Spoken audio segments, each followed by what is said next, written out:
আরআরএম still নিবেদিত TVC নিউজের নিয়মিত আয়োজন সংবাদ সম্প্রসারণে সবাইকে স্বাগত জানাচ্ছি আমি রঞ্জন শুভ্র। দিনের বাছাই করা সংবাদ এবং এর পর্যালোচনা নিয়ে সংবাদ সম্প্রসারণে আজকে অতিথি হিসেবে আমার সাথে স্টুডিওতে আছেন ঢাকা বিশ্ববিদ্যালয়ের কলা অনুষদের ডিন অধ্যাপক ডক্টর এম সিদ্দিকুর রহমান এবং আরও আছেন জাতীয় প্রেস ক্লাবের সাবেক সাধারণ সম্পাদক ইলিয়াস খান। স্বাগত আপনাদের দুজনকে। আমি যদি শুরুটা করতে চাই ইলিয়াস খান আপনার কাছ থেকে, যেটি হচ্ছে যে আমরা দেখলাম যে কালকে প্রায় সারা রাত সংঘর্ষ হয়েছে এবং এই জটিলতা কিন্তু খুব নতুন না। 7 কলেজের কিছুদিন আগেও দেখেছি আমরা তারা রাস্তা অবরোধ করতে শেষমেশ বৈঠক হলো এবং 7 কলেজ আর ঢাকা বিশ্ববিদ্যালয়ের অধীনে থাকছে না। ইউজিসি শিক্ষা মন্ত্রণালয় একটি বিশেষজ্ঞ কমিটি করে দেবে, আমরা জানি। এই সিদ্ধান্তকে আসলে কিভাবে দেখছেন, মানে কি হলো? এটি একটি ঢাকা বিশ্ববিদ্যালয়ের জন্য আজকে একটি ঐতিহাসিক দিন। আপনি জানেন ঢাকা বিশ্ববিদ্যালয় স্বতন্ত্র বিশ্ববিদ্যালয়, জাতির যত অর্জন সবচেয়ে বড় অবদান ঢাকা বিশ্ববিদ্যালয়। হঠাৎ করে আমি একটু আগে ওনাকে জিজ্ঞেস করছিলাম যে এই 7টি কলেজ কীভাবে এলো, কারণ আমরা যখন ঢাকা বিশ্ববিদ্যালয়ে আমি পড়েছি তখন জাতীয় বিশ্ববিদ্যালয়ের অধীনে ছিল এইসব কলেজগুলো। হঠাৎ করে 7টি কলেজ এই ঢাকা বিশ্ববিদ্যালয়ের সঙ্গে যুক্ত হয়েছে।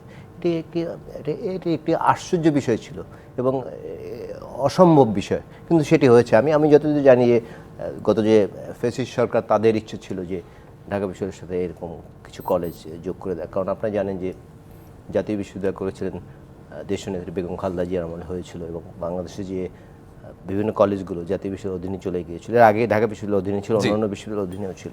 সুতরাং আমি বলবো এটি নিয়ে দীর্ঘদিন, বোধহয় প্রায় 8 বছর আগে এটি ঢাকা বিশ্ববিদ্যালয়ের সংযুক্ত হয়েছিল, বাট 8 বছর ধরেই নানা সমস্যা চলছে।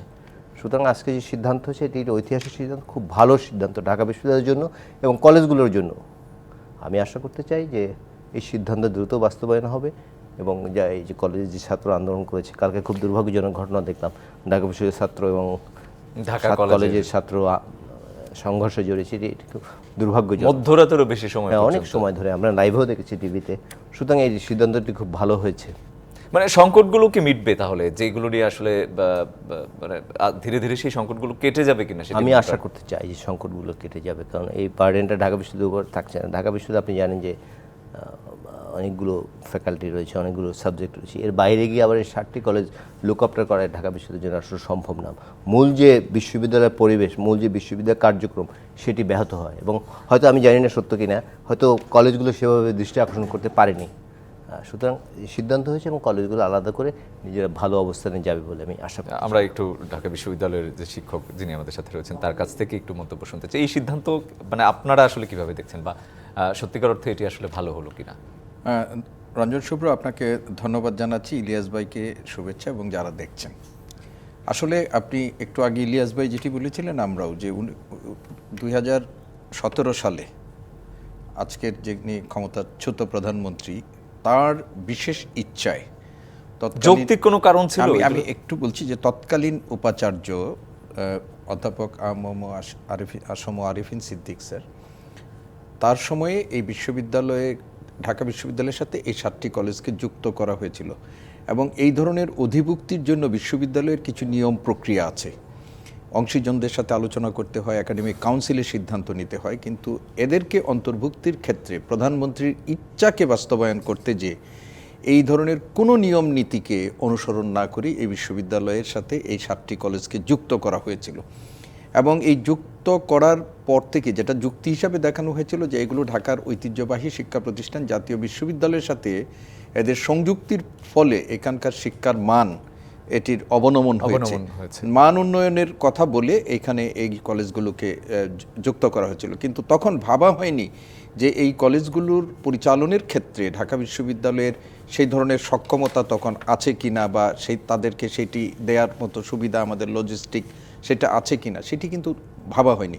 একটু আগে ইলিয়াস ভাই বলেছেন 1992 সালে যখন জাতীয় বিশ্ববিদ্যালয় প্রতিষ্ঠা করা হয়, তখন দেশের ঐতিহ্যবাহী পাবলিক বিশ্ববিদ্যালয়, স্বায়ত্তশাসিত বিশ্ববিদ্যালয়গুলোকে একটা সেন্টার অফ এক্সিলেন্স শিক্ষা এবং গবেষণার ক্ষেত্রে গড়ে তোলার জন্য তাদেরকে এই অধিভুক্তির ভার থেকে মুক্তি দেওয়ার জন্য আসলে এটা করা হয়েছিল এবং সেগুলো সেভাবেই পরিচালিত হচ্ছিল। হঠাৎ করে কারোর সাথে কোনো ধরনের আলোচনা না করে, ঢাকা বিশ্ববিদ্যালয়ের শিক্ষক এবং অন্যান্য কারোর সাথে আলোচনা না করে এই ধরনের সিদ্ধান্তটি নেওয়ার ফলে প্রথম থেকেই কিন্তু 7 কলেজের সাথে ঢাকা বিশ্ববিদ্যালয়ের শিক্ষক এবং ঢাকা বিশ্ববিদ্যালয়ের সাথে একটা মানে কি বলবো যে ভুল শিক্ষার্থীদের বোঝাবুঝি- থেকে কি কোনো চাপ ছিল? এখন আমরা যেটি দেখলাম যে সরকারের দিকে শিক্ষার্থীরা এক ধরনের চাপ দিল, সেখান থেকে কখনো না, এটা বিনা আলোচনায় হঠাৎ করে কেন নেওয়া হয়েছে সেটা আমরা এখন পর্যন্ত বুঝিনি। এটা ইউনিভার্সিটিতে আনার জন্য প্রধানমন্ত্রীর একটা ইচ্ছা হয়েছিল তৎকালীন, এবং সেই ইচ্ছার বাস্তবায়ন করা হয়েছে, এবং এটার বলি হয়েছে ঢাকা বিশ্ববিদ্যালয়ের শিক্ষার্থী সহ, শিক্ষক সহ, এবং আমাদের এই 7 কলেজের শিক্ষার্থীরা। এবং দীর্ঘ 8 বছরে আজকে ঢাকা বিশ্ববিদ্যালয়ে, উনি একটু আগে বলেছেন যে এটা একটা ঐতিহাসিক সিদ্ধান্ত ঢাকা বিশ্ববিদ্যালয়ের। আমরা দীর্ঘদিন ধরে শুধু ঢাকা বিশ্ববিদ্যালয়ের শিক্ষার্থী না, শিক্ষকরাও দাবি করে আসছিল যে যত দ্রুত সম্ভব ঢাকা বিশ্ববিদ্যালয় থেকে এই 7 কলেজের অধিভুক্তি বাতিল করা হোক। এবং এটি কর্তৃপক্ষ এই নিয়ে দীর্ঘদিন ধরে আমাদের এই দাবিকে উপেক্ষা করে চলেছে, ফলে সংকটটা ঘনীভূত হয়েছে। এবং নতুন পরিস্থিতি বাংলাদেশে এই মানে আমরা বলবো ফেসিস্ট রেজিমের অবসানের পর যখন নতুন বাস্তবতায় শিক্ষার্থীদের দাবিটা আরও জোরালো হয়েছে, একই সাথে ঢাকা বিশ্ববিদ্যালয়ের শিক্ষার্থীরাও এটাকে এই অধিভুক্ত বাতিলের জন্য দাবি করেছে। একটা রঞ্জন শুভ্র, এটা খুব গুরুত্বপূর্ণ, 7 কলেজের শিক্ষার্থীর সংখ্যা আছে প্রায় 2 লক্ষ। ঢাকা বিশ্ববিদ্যালয়ের আমাদের যে এখন বর্তমানে শিক্ষার্থীর সংখ্যা সেখানে নিয়মিত 40,000-এর নিচে, 35 থেকে 36,000। কিন্তু এই বিপুল সংখ্যক শিক্ষার্থী, যারা 2 লক্ষের মতো শিক্ষার্থীর, এই ভার কিন্তু ঢাকা বিশ্ববিদ্যালয়কে অতিরিক্ত হিসাবে বহন করতে হয়েছে। ফলে আজকে যে অভিযোগ করা হয়েছে যে ঢাকা বিশ্ববিদ্যালয় তাদের প্রতি মানে যথাযথ আচরণ করে, সেইটি করার সক্ষমতাও তো ঢাকা বিশ্ববিদ্যালয়ের ছিল না, এবং এর জন্য ঢাকা বিশ্ববিদ্যালয় নানাভাবে ক্ষতিগ্রস্ত হয়েছে। আপনি দেখেন যে ওয়ার্ল্ড র্যাঙ্কিংয়ের ব্যাপারে ঢাকা বিশ্ববিদ্যালয়কে অভিযুক্ত করা হয়। এই যে 2 লক্ষ শিক্ষার্থী এবং সেখানে 1000-এর বেশি শিক্ষক যারা আছেন, সেখানে কিন্তু প্রকৃতপক্ষে শ্রেণীকক্ষে পাঠদানের বাইরে গবেষণা বা অন্য কোনো কার্যক্রম পরিচালনা হয় না। ফলে যখন বিশ্ববিদ্যালয়ের র্যাঙ্কিং হয়, সেই 2 লক্ষ শিক্ষার্থীকে ধরে, সেইখানে যারা শিক্ষক আছেন তাদেরকে ধরেই কিন্তু আমাদের র্যাঙ্কিং হয়। ফলে ঢাকা বিশ্ববিদ্যালয়ে কিন্তু ওয়ার্ল্ড র্যাঙ্কিংয়ে আমরা যেটা সমালোচনা করি প্রতিনিয়ত, সেইখানেও কিন্তু ঢাকা বিশ্ববিদ্যালয়ের শিক্ষক মানে ঢাকা বিশ্ববিদ্যালয় অনেক পেছনে পড়েছে এই অধিভুক্তির কারণে। আরেকটা জিনিস হলো যে ঢাকা বিশ্ববিদ্যালয়ের শিক্ষকদের যে অতিরিক্ত দায়িত্বটি পালন করতে হয়েছে, এই অতিরিক্ত দায়িত্ব পালনের জন্য শিক্ষকদের যে স্বাভাবিক গবেষণা কার্যক্রম পরিচালনা, সেটিও কিন্তু ব্যাহত হয়েছে মারাত্মকভাবে।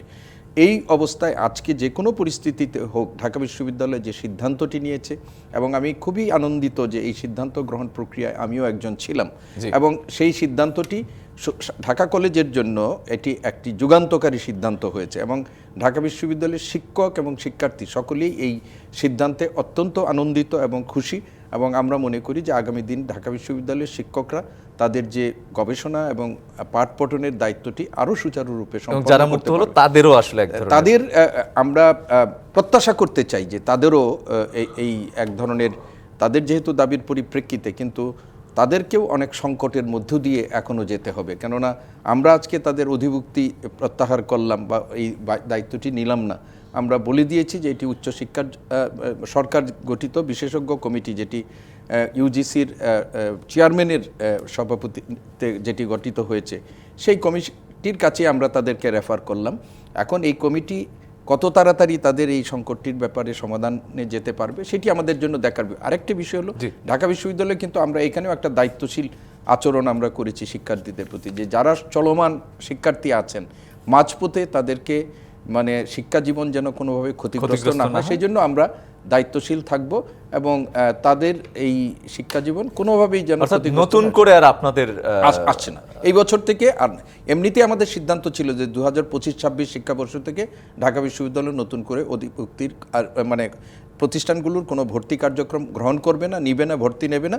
এটার সাথে আমরা এই সিদ্ধান্তটা আরও 1 বছর এগিয়ে নিয়ে আমরা এই 2024-25-এ সেটি আমরা কার্যকর একদম পরিষ্কার। আমি একটু ইবতেদায়ী মাদ্রাসার যে শিক্ষকরা আছেন তাদের প্রসঙ্গে একটু যেতে চাই, যে আমরা মানে বিষয়টা কি এরকম দেখা যাচ্ছে কিনা যে আসলে শিক্ষার্থীদের আন্দোলনের প্রতি সরকার বলি, সুশীল সমাজ বলি, যতটা যত্নবান, মাদ্রাসার শিক্ষকদের প্রতি কি আসলে ততটা যত্নবান না? মানে আমি দেখলাম যে পুলিশ তাদেরকে জল কামান দিল, পেটালো।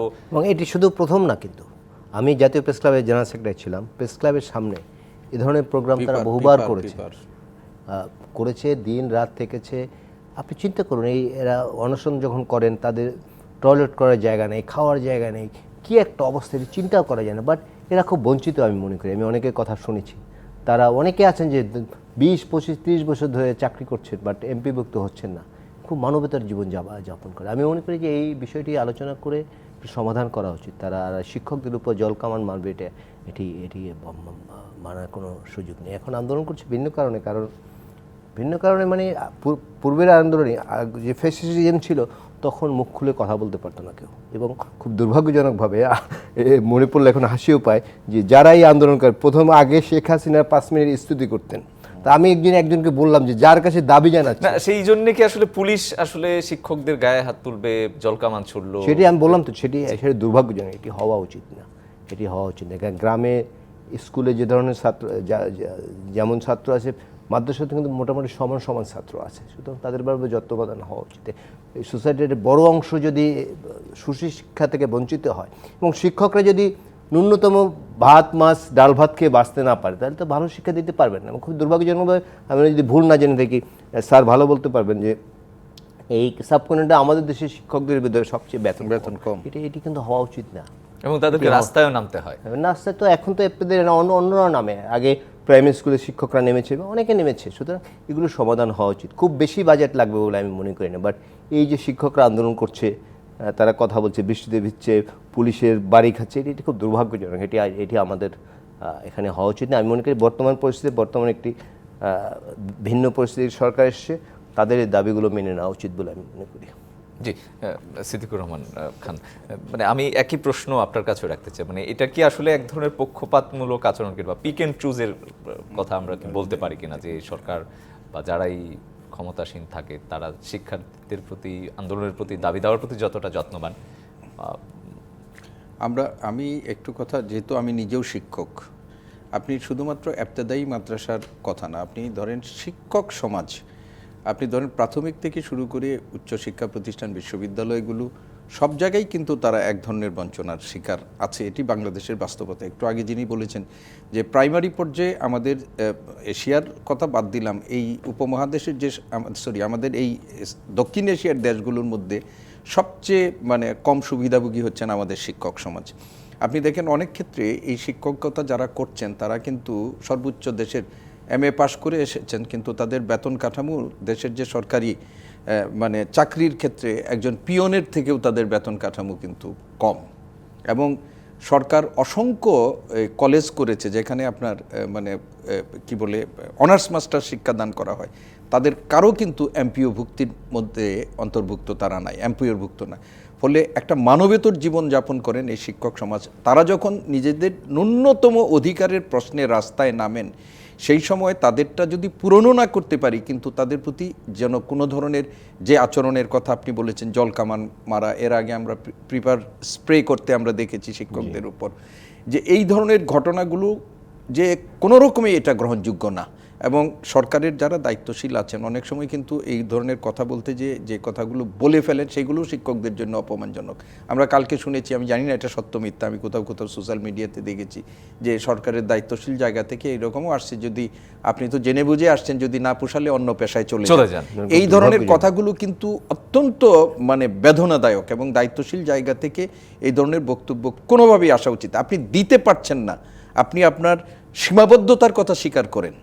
আপনি যদি না পারেন সীমাবদ্ধতার কথা স্বীকার করেন। এখানে যারা শিক্ষকরা আছেন এরা খুব অযৌক্তিক না এবং বাংলাদেশের বাস্তবতা জানে না এরকম কেউ না, কিন্তু একজন শিক্ষক যখন দেখেন যে তার চেয়েও কম যোগ্যতা সম্পন্ন মানুষগুলো অনেক সুযোগ সুবিধা লাভ করছে, সেই শিক্ষকদেরকে অভুক্ত রেখে আপনি জাতিকে শিক্ষিত করার দায়িত্ব তাদের উপর ন্যস্ত করবেন, এর চেয়ে বড় প্রহসন আর হতে পারে না। ফলে আমি মনে করি যে মাদ্রাসার ইবতেদায়ী শিক্ষকরা দাবি করছেন, তাদের দাবিগুলো যৌক্তিক পর্যায়ে যতটুকু মানা সম্ভব, একসাথে সব করে ফেলতে পারবেন এটাও আমি মনে করি না। এবং শিক্ষকরা যদি অন্ততপক্ষে সহানুভূতির সাথে তাদের এই বিষয়টি গ্রহণ করে তাদেরকে যৌক্তিকভাবে যদি বোঝানো হয়, তারাও তাদের মানে তাদের বিষয়গুলো তারাও উপলব্ধি করবেন, এবং এটার একটা শান্তিপূর্ণ সুরাহা হওয়া দরকার। শিক্ষকদেরকে অসম্মানিত করলে আসলে আমরা জাতি হিসাবে কেউ সম্মানিত বোধ করতে পারবো না। একদম পরিষ্কার। দুজনই থাকুন আমার সাথে। আমাদের একটা বিরতির সময় হয়ে গেছে। RRM স্টিল নিবেদিত ডিবিসির সংবাদ সম্প্রসারণ একটা বিরতি নিচ্ছি, ফিরছে শিগগিরই, সঙ্গে থাকুন। বিরতির পর আবারও স্বাগত আরআরএম স্টিল নিবেদিত সংবাদ সম্প্রসারণে। আজকে আমার সাথে রয়েছেন ডক্টর এম সিদ্দিকুর রহমান খান এবং ইলিয়াস খান। ডক্টর সিদ্দিকুর রহমান খান, আপনাকে দিয়ে শুরু করতেছে বিএনপির যেই কথা, যে বিএনপি আজকে যেটি বললো, একে অপরের বিরুদ্ধে আর ফ্যাসিবাদ বিরোধী শক্তিগুলো কথা বলবে না। কিন্তু আমরা কিন্তু দেখেছি যে গণ অভ্যুত্থানের পর থেকে শুরুর কিছুদিনের পরেই কিন্তু আস্তে আস্তে এক ধরনের যেগুলো বলা হলো তাদের মধ্যে বিরোধ, আমরা কোথাও কোথাও বক্তব্য পাল্টা বক্তব্য দেখলাম। তো আজকে বৈঠকের পর মির্জা ফখরুল যেটি বললেন, সামনের দিনেও কি আসলে তাই হবে কিনা, এটি কতটা আশাবাদী হওয়া যায়? দেখেন, আমি তো ইতিহাসের ছাত্র। আমরা ইতিহাসে যেটা দেখেছি যে যখন কোনো দেশে একটা গণ অভ্যুত্থান বা বিপ্লব হয়, বিপ্লবের আগে রাজনৈতিক শক্তিগুলো মানে সরকারের বিরুদ্ধে বা যাদের বিরুদ্ধে মানে বিপ্লব হয় তাদেরকে কমন এনিমি, সবার কমন এনিমি থাকে। ফলে ওই মানে বিরোধী শক্তিগুলো একই প্ল্যাটফর্মে থেকে একটা ঐক্যবদ্ধ অবস্থান থেকে তাদের বিরুদ্ধে আন্দোলন সংগ্রাম করে। কিন্তু যখন অভ্যুত্থান সফল হয়ে যায়, প্রত্যেকেরই যেহেতু স্বতন্ত্র রাজনৈতিক এজেন্ডা থাকে, তাদের পথ মতের ভিন্নতা থাকে, তখন কিন্তু তাদের মধ্যে এক ধরনের মতবিরোধ দেখা দেয়, রাজনৈতিক মতবিরোধ দেখা দেয়। এবং এটি বাংলাদেশের আমরা ইতিহাসে আগেও আমরা সেটা লক্ষ্য করেছি। তো সাম্প্রতিক সময়ে আমাদের যে গণ অভ্যুত্থান এবং সেই গণ অভ্যুত্থানের মধ্য দিয়ে যে একটা ফ্যাসিস্ট রেজিমের অবসান, এবং সেইখানে আমরা দেখেছি যে প্রধান রাজনৈতিক দলগুলো সহ এই ডক্টর মোহাম্মদ ইউনূসের নেতৃত্বে যে সরকার প্রতিষ্ঠিত হয়েছে তাকে সফল এবং সার্থক করার জন্য, এই গণ অভ্যুত্থানকে সফল এবং সার্থক করার জন্য তারা একটা ঐক্যবদ্ধভাবে কাজ করার জন্য তারা একটা প্রতিশ্রুতিবদ্ধ বা জাতির সামনেও প্রতিশ্রুতি দিয়েছিল। কিন্তু গত 5 মাসে নানা ইস্যুতে আমরা দেখেছি যে তাদের বক্তব্য বিবৃতিতে এর কিছুটা ব্যত্যয় আমরা দেখেছি। তো এই ব্যত্যয়টাকে অনেকেই বলেছেন যে এটা রাজনৈতিক যে আমাদের আচরণ বা রাজনৈতিক আমাদের দেশের যে ঐতিহ্য সংস্কৃতি, এটা অস্বাভাবিক কিছু না। কিন্তু সাম্প্রতিক সময়ে নানা ইস্যুতে আমরা যা দেখছি এবং দেশের বিরুদ্ধে ফ্যাসিস্টদের পুনরুত্থানের একটা আশঙ্কা মানে অনেকেই করছেন, বা প্রতিবেশী দেশ সহ অন্যান্য বৈশ্বিক কিছু শক্তির যে তৎপরতা, সব মিলিয়ে একটা আশঙ্কা তৈরি হয়েছে। এই অবস্থায় বিএনপি এবং অন্য রাজনৈতিক দলগুলোর মধ্যে যারা ফ্যাসিস্ট উৎখাতে দীর্ঘ 1.5 দশক ধরে আন্দোলন করেছেন, তাদের মধ্যে এই ধরনের একটা ঐক্য এবং এই ধরনের বক্তব্য, সেটাকে আমি সাধুবাদ জানাই। এবং এটা কেবল যেন বক্তব্যের মধ্যে না থাকে, সেটার যেন একটা বাস্তবায়ন, কার্যকর প্রতিফলন এবং বাস্তবায়ন রাজনৈতিক পরিমণ্ডলে যেন আমরা সামনের দিকগুলোতে দেখতে পাই, সেটাও কিন্তু আমরা প্রত্যাশা করব। এবং এই যে একটা পরিবর্তিত বাস্তবতায় বর্তমান সরকার এবং সামনের নির্বাচন, এই নিয়ে কিন্তু জাতিরও অনেক প্রত্যাশা আছে। এবং যারা দীর্ঘদিন ধরে একটা অগণতান্ত্রিক শক্তি দ্বারা শাসিত হয়েছেন, নানা রকমের নিপীড়ন নির্যাতিত হয়েছেন, তারাও কিন্তু চান যে আমাদের এই ফ্যাসিস্ট বিরোধী শক্তিগুলোর মধ্যে যেন কোনো ধরনের অনৈক্য তৈরি না হয়। তো যেহেতু আমাদের রাজনীতিবিদ, আমরা মাঝখানে দেখলাম তারা এটিও বললো যে আসলে দেশের প্রয়োজনে দেশের সাথে সবাই একসাথে কাজ করবে। তো আমরা এটাই বলতে চাই যে যেহেতু রাজনৈতিক দলগুলো জনগণের প্রতিনিধিত্বের কথা বলে, জনগণকে প্রতিনিধিত্ব তারা করেন, সেই জন্য তারা জন আকাঙ্ক্ষাটাকে ধারণ করবেন এবং এই ফ্যাসিস্টের পুনরুত্থান রোধে তারা ঐক্যবদ্ধভাবে কাজ করবেন, এটাও কিন্তু জনপ্রত্যাশা। এবং এই জনপ্রত্যাশার প্রতি সম্মান প্রদর্শনই হচ্ছে আজকের এই বক্তব্যের আমি সারবত্তা হিসাবে এটাকে আমরা দেখতে চাই, এবং আগামী দিনে যেন এটি কার্যকর হয় রাজনৈতিক অঙ্গনে, সেটাও আমরা দেখতে চাই। ইলিয়াস খান, যেই আসলে সহাবস্থান বা যেই মানে একই সুরে কথা বলা, অধ্যাপক সিদ্দিক যেটি বললেন যে একসাথে থাকা, সেই পরিস্থিতি কি আসলে এখন রয়েছে? মানে বা যতই মুখে বলুক না, সেটি কি আসলে বলা যায় যে ফ্যাসিবাদ বিরোধী শক্তিগুলো এক আছে? না, কিছু ভুল বোঝাবুঝি আছে, কিছু বাস্তবতাও আছে, যেমন ভুল বোধও আছে। যেমন একটা পক্ষ মনে করছে যে আমরা এই 1 মাস 5 দিনে আন্দোলন করে শেখ হাসিনাকে সরিয়ে পালিয়ে যেতে বাধ্য করি। এটা সত্য না। 15.5 বছর ধরে বিএনপি আন্দোলন করেছে, জামাতও আন্দোলন করেছে, জামাতের অনেক নেতাকে ফাঁসি দিয়েছে, বিএনপির 60 লক্ষ নেতাকর্মী আসামি হয়েছে, বিএনপির নেতারা কর্মীরা ঘরে থাকতে পারেনি, তারা পার্কে গিয়ে আশ্রয় নিয়েছে, তারা চরে গিয়ে আশ্রয় নিয়েছে। কালকে রিপোর্ট দেখলাম হাবিবুল খান সোহেলের বিরুদ্ধে 451টা মামলা। এরকম তো অনেক মামলা হয়েছে, অনেক সাফার করছে। সুতরাং একদিনে হঠাৎ করে পড়ে গেছে তা কিন্তু না, প্লটটা তৈরি করেছে বিএনপি এবং সবগুলো দল মিলে। সবচেয়ে ভালো দেখেছে this is the first time ডান বাম সব শক্তি কিন্তু এই ফ্যাসিজমের বিরুদ্ধে ঐক্যবদ্ধ হয়েছিল। যা যত সেই ঐক্য কি এখন রয়েছে কিনা আমার প্রশ্ন ছিল আসলে সেটি। এই 6 মাস পার হলো, এখন সেই অবস্থান আসলে সেটি নির্বাচন যত ঘনিয়ে আসবে সেই আমরা আরও দেখতে পাবো। এখনও কমেন্টস করার মেরুকরণ হবে। সময়, এখনও কিন্তু কমেন্টস করার সময় হয়নি বলে আমি মনে করি। কারণ এই থার্ড ওয়ার্ল্ডের সব জায়গায় আমরা তো সবাই পাওয়ার প্রডিউস করতে চাই, আমরা ক্ষমতায় যেতে চাই, সব দলই ক্ষমতায় যেতে চায়, তার যতই সমর্থন থাকুক। বাট এখন যে যারা বাংলাদেশের রাজনীতি এখন সবচেয়ে বড় স্টেক হোল্ডার হচ্ছে বিএনপি। বিএনপি দীর্ঘদিন অনেকবার বাংলাদেশ শাসন করেছে। এই যে একটু আগে শিক্ষকদের কথা নিয়ে আমরা বলছিলাম, এটি কিন্তু বেগম খালেদা দিয়েছেন। এই যে অবসর ভাতা এবং কল্যাণ ফান্ড যেটা শিক্ষকরা পান, কিছু টাকা এখন পান, অন্তত অনেক টাকাই পান, ভালো টাকাই পান। তো বিএনপি এখন বাংলাদেশকে একটা গণতান্ত্রিক পথে নেওয়ার চেষ্টা করছে। তারা বারবার সংস্কারের কথা তারা 2 বছর আগে বলেছে, 31 দফা। জনাব তারেক রহমান তিনি 31 দফা ঘোষণা করেছেন, এবং এই এখন সংস্কারের যে প্রস্তাবগুলো দেওয়া হচ্ছে ঘুরে ফিরে 31 দফার মধ্যেই কিন্তু। সুতরাং বিএনপি তো কথা বলবে, গণতন্ত্রের পক্ষে কথা বলবে, এবং এটি তো আমরা সবাই জানি যে গণতন্ত্রে নির্বাচিত প্রতিনিধিরা থাকবে, সেটি গণতন্ত্রের জন্য স্বাস্থ্যকর। সেটি যদি না থাকে দীর্ঘদিন, অনির্বাচিত ব্যক্তিরা যদি না থাকে, তাহলে তো নানা ধরনের সমস্যার সৃষ্টি হয়। এবং আপনি দেখুন বাংলাদেশে এখন যে সমস্যাগুলো চলছে, একটু রাজনৈতিক শক্তি দরকার। কিন্তু এই যে কালকেই যে ঢাকা বিশ্ববিদ্যালয়ে যে ছাত্ররা মারামারি করলো, এটি রাজনৈতিক শক্তি যদি থাকতো আমার মনে হয় এরকম করা খুব কঠিন ছিল। এবং রাজনৈতিক দল ক্ষমতা থাকলে কালকে যে টিচারদের উপর জলকামান মেরেছে, তাদের লাঠিপেটা করেছে, এটি হতো বলে আমি মনে করি না। সুতরাং আমি বলতে চাই, আপনি যে ঐক্যের কথা বলেছেন, দলগুলো ঐক্যবদ্ধ থাকতে ভালো, বাট নিজেরা কেউ যদি মনে করে আমরা খুব শক্তিশালী হয়ে গেছি, সেটি হয়তো ভোটেই প্রমাণ হবে। বাট বিএনপির বাইরে এখন যে শক্তিগুলো রয়েছে, ক্ষমতায় যাওয়ার কতটুকু কার সক্ষমতা আছে, সেটি ভোটেই প্রমাণিত হবে। সুতরাং আমি বলতে চাই, একটি প্রশ্নে সবাই ঐক্যবদ্ধ ছিল, শেখ হাসিনা বিদায় করার প্রশ্নে। কারণ যে দুর্বিনীত শাসন চালিয়েছে 15.5 বছর, যে দুর্নীতির মৎসব চালিয়েছে, তাকে বিদায় করা অনিবার্য ছিল। এবং আমি ধন্যবাদ জানাচ্ছি, আমি কৃতজ্ঞতা প্রকাশ করি যে অনেক ছাত্র, অনেক মানুষ জীবন দিয়েছে বিভিন্নভাবে। এই আমরা বলি এক্স্যাক্ট ফিগার এখনও পাইনি, যদি প্রায় 2000, তারপর 30-32 হাজার লোক আহত হয়েছে বিভিন্নভাবে। এই একটি ছেলের ওই দিন চিত্র দেখলাম, যে ছবি দেখলাম, তার নাক নাই, নাক উড়ে গেছে, চোখ নাই, অনেক ছেলে অন্ধ হয়ে গেছে। সুতরাং এই বিপ্লবটা যেন বেহাত না হয়, আমরা কিন্তু বারবার ব্যর্থ হয়েছি। যেমন মুক্তিযুদ্ধের পরে আমাদের অনেক আশা ছিল, কিন্তু আমরা কি দেখলাম, যে গণতন্ত্রের জন্য আমরা যুদ্ধ করলাম, সেই গণতন্ত্র হত্যা করা হলো বাকশাল করে, মানুষকে দুর্ভিক্ষ উপহার দেওয়া হলো, দিনে দুপুরে ডাকাতি, মানুষ হত্যা, নানা কিছু হয়েছে। আমাদের স্বপ্ন কিন্তু ব্যর্থ হয়েছে, স্বপ্ন পূরণ হয়নি। তারপর 90-এর আন্দোলনের পরে আমরা তখন, উনিও ঢাকা বিশ্ববিদ্যালয়ের ছাত্র, আমিও ঢাকা বিশ্ববিদ্যালয়ের ছাত্র, আমাদের অনেক আশা ছিল, সেগুলো কিন্তু হয়নি। এবং দলীয় কারণে কিন্তু ঢাকা বিশ্ববিদ্যালয়ের ভিসিও যোগ্য ব্যক্তি অনেক সময় হয়নি, বাংলা একটা শব্দ উচ্চারণ করতে পারেন ঠিকভাবে, তিনি ঢাকা বিশ্ববিদ্যালয়ে ভিসি হয়েছেন, এটি চিন্তা করা যায় না। সুতরাং এবারে যে আমাদের মানুষের যে আশা প্রত্যাশা, সেটি যদি ব্যর্থ হয়, সেটি যদি পূরণ না হয়, সেটি হবে দুর্ভাগ্যজনক। সুতরাং আমি এই সুযোগে রাজনৈতিক দলগুলো সকল ভেদাভেদ ভুলে যাতে একটি ভালো দেশের স্বার্থে গণতান্ত্রিক আসলে পরিবেশ, গণতান্ত্রিক চেষ্টা পরিবেশ, সবাই জি। করা উচিত। জি, আমি একটু চায়না রাইফেলের প্রসঙ্গ, আলোচিত বিষয়।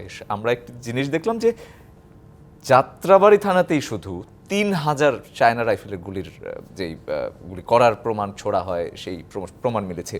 মানে আমার প্রশ্ন থাকবে ডক্টর সিদ্দিক, যেটি মানে পুলিশকে কি আসলে এই জায়গা থেকে সামনের দিনে আসলে ফিরিয়ে আনা যাবে কিনা, যে আর চায়না রাইফেলের এই 3000 গুলি ছুড়বে না অন্তত কোথাও? আচ্ছা, বাংলাদেশের পুলিশের যে মানে গত 1.5 দশকে যে কাঠামোটা তৈরি হয়েছিল, সেই পুলিশ আসলে জনগণের পুলিশ ছিল না। তারা একটা বিশেষ, আপনি সরকারেরও না, একটা বিশেষ দলের পুলিশে পরিণত হয়েছিল। তারা যদি জনগণের পুলিশ হতেন, তাহলে এই ধরনের কাজ তারা করতে পারতেন না। এখন এই জনগণের পুলিশ না হয়ে তারা যখন একটা বিশেষ দলের মানে আজ্ঞাবাহী পুলিশে পরিণত হয়েছিল, তখন তারা তাদের অঙ্গুলি নির্দেশে এই ধরনের অপকর্ম তারা করেছেন, এবং ফল হিসাবে তাদের কি পরিণতি ভোগ করতে হয়েছে এটা আমরা সবাই দেখছি। এবং ইতিহাস থেকে, আমি যদি ইতিহাসের ছাত্র, বারবার বলি যে ইতিহাস থেকে কেউ আমরা শিক্ষা নেই না, কিন্তু এই যে 2024 সালের ছাত্র জনতার গণ অভ্যুত্থান, রক্তাক্ত গণ অভ্যুত্থান, সেই গণ অভ্যুত্থান আমাদের মানে গোটা জাতিকে একটা বড় নাড়া দিয়ে গেছে।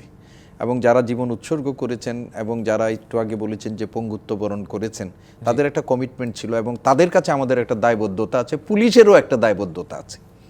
আমরা ব্যক্তিগতভাবে মনে করতে চাই, বা আমি এটা আশাবাদ ব্যক্ত করতে চাই, যে এই যে নিরীহ নিরস্ত্র মানুষের বিপক্ষে চাইনিজ রাইফেলের 3000 গুলি কেবলমাত্র যাত্রাবাড়িতে, এবং 6 দিনে, মাত্র 6 দিনে যে এটি করা হয়েছে। এবং আপনি গতকালও দেখেছেন যে হেলিকপ্টার থেকে আমাদের ক্ষমতাচ্যুত প্রধানমন্ত্রী বলেছিলেন যে হেলিকপ্টার থেকে অগ্নি নির্বাপনের জন্য যেটা করা হয়েছিল, কিন্তু এখন বলা হচ্ছে র্যাব এবং র্যাবের প্রধান যিনি গুরুতর ছিলেন, অভিযোগ আসলে গুরুতর অভিযোগ যে তারা হেলিকপ্টার থেকেও নিরীহ মানুষের উপর গুলি চালিয়েছেন র্যাব, এবং সেইখানে একটা বাচ্চা সহ যে কত মানুষ নিহত হয়েছে।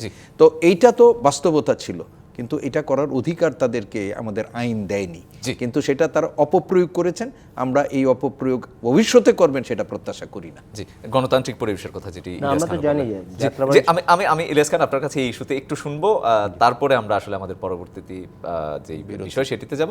আমি একটু বিরতি থেকে ফিরে আসি। আরআরএন স্টিল নিবেদিত সংবাদ সম্প্রসারণে আরেকটা বিরতি নিচ্ছি। সংবাদ বিরতির পর আবারও স্বাগত আরআরএন স্টিল নিবেদিত সংবাদ সম্প্রসারণে। আজকে আমার সাথে রয়েছেন ডক্টর এম সিদ্দিকুর রহমান খান এবং ইলিয়াস খান। ইলিয়াস খান, আপনার কাছে আমি একটু যে চায়না রাইফেলের যে ইস্যুটা সেটি নিয়ে একটু শুনতে চাইছিলাম, যে সামনের দিনটা। জি, যাত্রাবাড়ি তো আন্দোলন একটা হট স্পট ছিল, আমার মনে আছে। This is the first time মাদ্রাসা ছাত্ররা প্রচুর নেমেছিল, কিন্তু মাদ্রাসায় প্রচুর ছাত্ররা নেমেছিল এবং তাদেরকে পাখির মতো হত্যা করা হয়েছে। তখন তো কোনো নিয়মকানুন ছিল না। এই যে আমরা জানি যে ছাত্রদের বিভিন্ন স্থানে গুলি করা হয়েছে, উপরে হেলিকপ্টার থেকে গুলি করা হচ্ছে, এগুলো আস্তে আস্তে বেরোচ্ছে, কিন্তু তখন কিন্তু আমরা মিডিয়ায় এগুলো পেতাম না। এখন আমি জানি না সাম্প্রতিককালে আপনার চোখে পড়েছে কিনা, যাত্রাবাড়ি আরও কিছু কিলিংয়ের ঘটনা কিন্তু এখন বের হয়ে আসতেছে। শুধু এগুলো দুর্ভাগ্যজনক ছিল। আসলে পুলিশদের তো সাধারণ মানুষের কোনো দয়া ছিল না। তারা এক জায়গায় অঙ্গীকারবদ্ধ ছিল যে আওয়ামী লীগকে ক্ষমতায় রাখতে হবে, এবং শেখ হাসিনা এত বেনিফিশিয়ারি সৃষ্টি করেছিলেন সব কিছুতে, আমলাতন্ত্র, আইনশৃঙ্খলা রক্ষাকারী বাহিনী, শিক্ষক, সাংবাদিক, এত বেনিফিশিয়ারি সৃষ্টি করে তাদের প্রয়োজনে শেখ হাসিনাকে ক্ষমতায় রাখার জন্য তারা মরিয়েছিল, যে কোনো কিছুর বিনিময়ে। শেখ হাসিনা নিজেও নিশ্চয়ই আপনি জানিয়েছেন গণমাধ্যমের কর্মী হিসেবে, যে 5 তারিখ কিন্তু উনি বলেছিলেন বিমান বাহিনীর প্রধানকে প্রয়োজনে তারা বোম্বিং করে বিভিন্ন জায়গায়। আমি ধন্যবাদ জানাচ্ছি সেনাপ্রধান, তিনি রাজি হন না, সেনাবাহিনীকে গুলি করতে বলেছিলেন, তিনি রাজি হন। সুতরাং তাদের ক্ষমতাটাই ছিল মুখ্য। কারণ 15.5 বছর এত দুর্বিনীত শাসন চালিয়েছে, এত কিছু করেছে দেশটাকে নিয়ে, যে গণতন্ত্র হত্যা করেছে, ক্ষমতায় থাকার তাদের আর কোনো উপায় ছিল না। আপনি দেখেছেন this is the first time দেশের প্রধানমন্ত্রী এবং জাতীয় মসজিদের খতিব একসাথে পালিয়ে গেছে। এই ইতিহাস কিন্তু বাংলাদেশে কোনোদিন ছিল না। আগেও তো রাজনৈতিক পরিবর্তন, যেমন ধরুন 90-এর গণ আন্দোলনে এরশাদের পতন হয়েছে, কিন্তু তিনি কিন্তু পালিয়ে যাননি, তিনি দেশে এসেছিলেন, পরে জেল খেটেছেন, পরে এমপি হয়েছেন। কিন্তু this is the first time প্রধানমন্ত্রী, তার সাঙ্গ মন্ত্রী পরিষদ, ভুয়া এমপি যেগুলো ছিল বিনা ভোটের, সব পালিয়ে গিয়েছে। সুতরাং যাত্রাবাড়ি হয়তো আমাদের গতকালই বোধহয় হয়েছে যে চাইনিজ রাইফেলে গুলি করেছে, বাট এগুলো তো নানা জায়গায় চালিয়েছে। কারণ এবারের আন্দোলনটি 90-এর গণ আন্দোলন আমরা ছিলাম, সেটা কিন্তু ঢাকা বিশ্ববিদ্যালয় কেন্দ্রিক কয়েকটি শিক্ষা প্রতিষ্ঠান এবং আরবান আন্দোলন ছিল, শহরের মানুষরা আন্দোলন করেছে। বাট এবারের আন্দোলন কিন্তু দেশের সর্বত্র হয়েছে এবং প্রত্যেকটা মানুষকে স্পর্শ করে গেছে। আপনি জানেন যে ছাত্ররা গিয়েছে, তার বাবা মার সঙ্গে গিয়েছে, অনেক সময় আত্মীয় স্বজনের সঙ্গে গিয়েছে, প্রত্যেকটা মানুষকে স্পর্শ করেছে। সুতরাং এই আন্দোলন দমনের নানা চেষ্টা হয়েছে এবং এইগুলোর বিচার হওয়া উচিত কিনা অবশ্যই প্রত্যেকটা হত্যার বিচার হওয়া উচিত। প্রত্যেকটা, আজকে দেখলাম যে এই যে রামপুরা কোথায় একটি ছেলে কার্নিশে ঝুলেছিল, জীবন বাঁচানোর ভাইরাল হয়েছে, তাকে আইন শৃঙ্খলা বাহিনী, পুলিশ বিশেষত, তারা যেটি বলা হচ্ছে তারা মরালি ডাউন, তারা আসলে দায়িত্বে ফিরতে পারছেন না, কাজে ফিরতে পারছেন না, তাদের ট্রমার কথা বলা হচ্ছে। বিচারের ক্ষেত্রে এই সরকার কি আসলে সেই পদক্ষেপ নিতে পারবে কিনা? অবশ্যই এই অবস্থায় এই হত্যাকাণ্ডে যদি বিচার না হয়, আমাদের অনেক সাফার করতে হবে। এই হত্যাকাণ্ড, প্রত্যেকটা হত্যাকাণ্ডের বিচার করতে হবে। তৎকালীন র্যাবের প্রধানের বিরুদ্ধে কিন্তু ইতিমধ্যে গ্রেপ্তারি পরোয়ানা জারি হয়েছে। হ্যাঁ, হারুন রশিদের বিরুদ্ধে। অর্থাৎ আপনারা দুজনই আশাবাদী। দেখুন, গাজায় যে মানবতার বিরুদ্ধে যে অপরাধ সংগঠিত হয়েছে, ইসরায়েল যেটি করেছে, সেটি কে বরাবরই যুক্তরাষ্ট্র, আগে ট্রাম্প প্রশাসনের আগেও বাইডেন প্রশাসন সেটিকে সমর্থন দিয়ে গেছে। অনেকের কাছে প্রত্যাশা ছিল যে ট্রাম্প প্রশাসন হয়তো এই সংকটটি নিরসনের জন্য একটা যৌক্তিক উদ্যোগ তারা গ্রহণ করবে, এবং এইখানে গাজায় যখন যুদ্ধবিরতির ব্যাপারে দুই পক্ষের মধ্যে বাইডেনের বিপরীত কিছু করবেন, কিন্তু এই যে যেটি করা হয়েছে সেটির মধ্যে কিন্তু এক ধরনের তার অশুভ উদ্দেশ্য আছে বলে মনে করি আমরা। এই যে আপনি তারা মিশর এবং জর্ডানকে সেইখান থেকে আরও বেশি শরণার্থী গ্রহণের জন্য যে আমন্ত্রণ জানিয়েছেন, জর্ডানের বাদশাকে তিনি ফোন করেছেন, মিশরের প্রেসিডেন্টকে ফোন করবেন বলেও তিনি ইতিমধ্যেই গণমাধ্যমকে জানিয়েছেন। এর মধ্য দিয়ে কিন্তু একটা প্রশ্ন যে এই গাজাকে একটা শৃঙ্খলার মধ্যে আনার নামে তিনি আসলে এটি স্থায়ীভাবে এই গাজাকে মানে ইসরায়েলের হাতে তুলে ইসরায়েলের দেয়। হাতে তুলে দেওয়ার একটা অশুভ চক্রান্ত আছে কিনা। হামাস এটা প্রত্যাখ্যান করেছে। প্যালেস্টাইনিয়ান ইসলামিক জিহাদ যারা ইসরায়েলের বিরুদ্ধে প্রতিরোধ যুদ্ধ পরিচালনা করেছে তারা কিন্তু ইতিমধ্যে এটিকে প্রত্যাখ্যান করেছে এবং ট্রাম্প প্রশাসনের এই অশুভ যে মানে সিদ্ধান্ত ট্রাম্পের সেটি মেনে নিবে না বলে স্পষ্ট জানিয়েছে। আপনি যেমনটা বলেছিলেন জর্ডানেও একই অবস্থান ব্যক্ত করেছে, মিশরও একই অবস্থান আমি ব্যক্ত করেছে। একদম শেষ দিকে চলেছি ইলিয়াস খান, না, সেটি একদম আমি সংক্ষেপে ওনার সাথে কোনো একমত। মন্তব্য গাজায় যে করবেন? মানবাধিকার লঙ্ঘন হয়েছে, যেভাবে মানুষ হত্যা করা হয়েছে, প্রায় 50,000 মানুষ হত্যা করা হয়েছে, এটি অত্যন্ত দুর্ভাগ্যজনক। বিশ্ব বিবেকে নিয়ে খুব বেশি কথাও বলছে না। এবং মার্কিন যুক্তরাষ্ট্র তো উলঙ্গ হয়ে গাজায়, এবং ট্রাম্প আমলেও সেটিরই আসলে আমরা ধারাবাহিকতা দেখতে তার পাচ্ছি। সব সমান। এক্ষেত্রে ডেমোক্র্যাট রিপাবলিকান কোনো পার্টনার, যেমন ভারতের কংগ্রেস বিজেপির কোনো পার্থক্য আওয়ামী নেই লীগের প্রশ্নে হিন্দুত্ববাদের কোনো প্রশ্নে। অসংখ্য ধন্যবাদ দুজনকেই। এই ছিল আর স্টিল নিবেদিত সংবাদ সম্প্রসারণ। ডিবিসির সঙ্গে থাকুন।